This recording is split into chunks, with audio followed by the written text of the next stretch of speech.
Cordial saludo, mi nombre es Yeroseo Rico León, estudiante de la especialización Biotecnología Agroambiental. En este momento voy a presentar el desarrollo de la fase 2, estructura y función de las proteínas, correspondiente al seminario especializado Proteómica aplicada a procesos agroambientales. El tutor, el doctor Juan Camilo Álvarez Maecha. Bien, entonces la primera pregunta orientadora se refiere a cuáles son los factores que determinan la estructura tridimensional. Cuando hablamos de la estructura tridimensional, hablamos directamente de la estructura terciaria de las proteínas. De allí es donde se define como tal su estructura y su actividad biológica. Entonces, depende directamente de las características de los mismos aminoácidos que conforman esta proteína. Entonces aquí tenemos el ejemplo de la hemoglobina. Ella forma como una bolsa y en su interior tiene una molécula de hierro que a su vez se une con el oxígeno allí en el centro de esta molécula.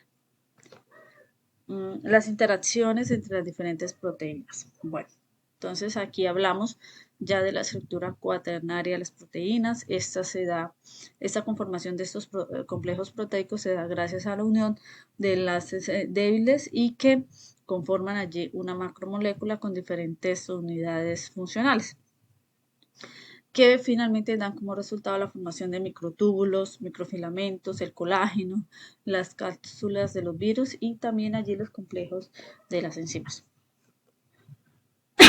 ¿Cómo se forman y se estabilizan las estructuras? Bueno, entonces aquí hablamos de la estructura secundaria y se da pues allí el plegamiento gracias a los puentes de hidrógeno.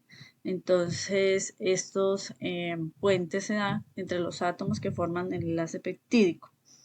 Allí adoptan las conformaciones con menor energía libre y brindan más estabilidad. La estabilidad como tal.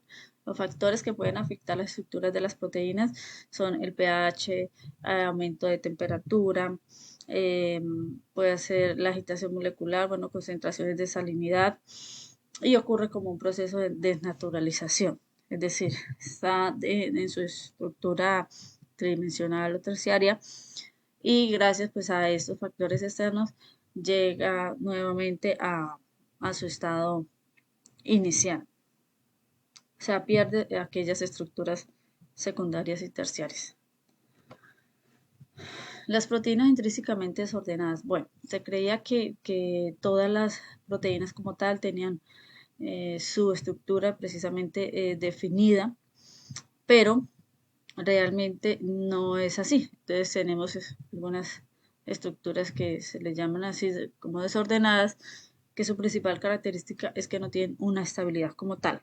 Pero estas proteínas tienen una característica especial de plasticidad y flexibilidad que les permite interactuar de una manera muy importante, hacer conexión en el centro de redes proteicas para el tema de las rutas de señalización. Ese es como su papel principal.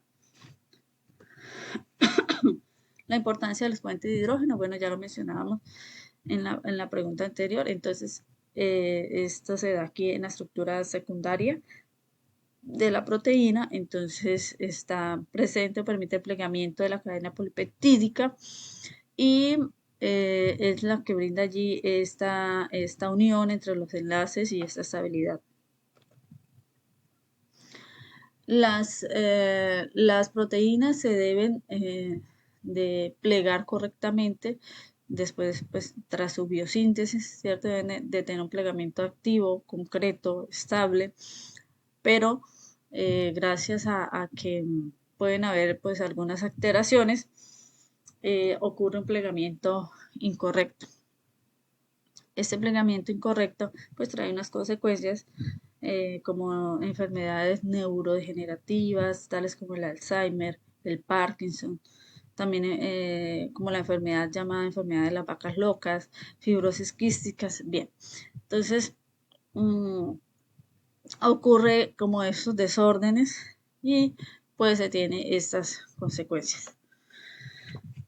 Existen dos tipos de estructuras en proteínas, las globulares y las fibrosas. Entonces, la principal diferencia, bueno, aquí la vemos en pantalla.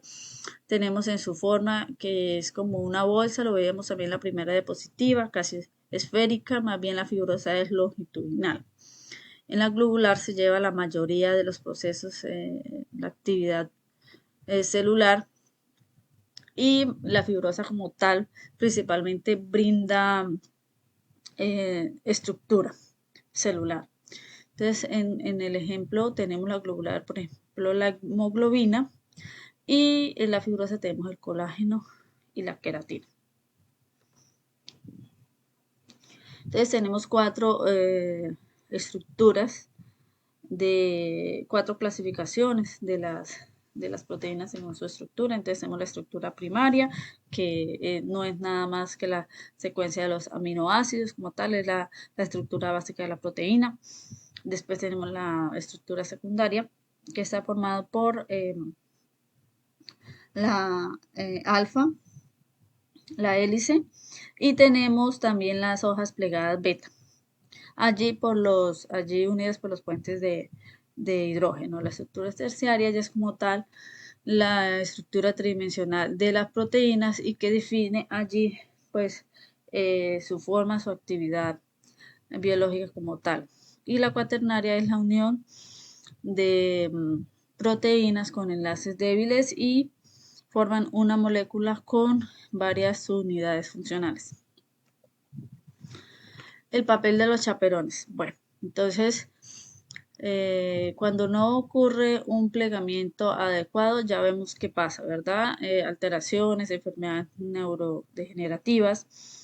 Y pues tenemos para pues, que se lleve a cabo el plegamiento, tenemos la intervención de unas importantes proteínas llamadas chaperones. Entonces, son responsables de garantizar los procesos de translocación, degradación y el plegamiento, como lo hemos venido tocando. Entonces, si no hay un plegamiento adecuado, hay consecuencias drásticas, ¿verdad? Entonces, aquí están las chaperonas como pendientes, supervisando, haciendo allí su acción para que se lleve el plegamiento de la mejor manera. Ellas simplemente actúan como catalizadoras, pero no interfieren en la información genética o que tengan un impacto en el proceso genético.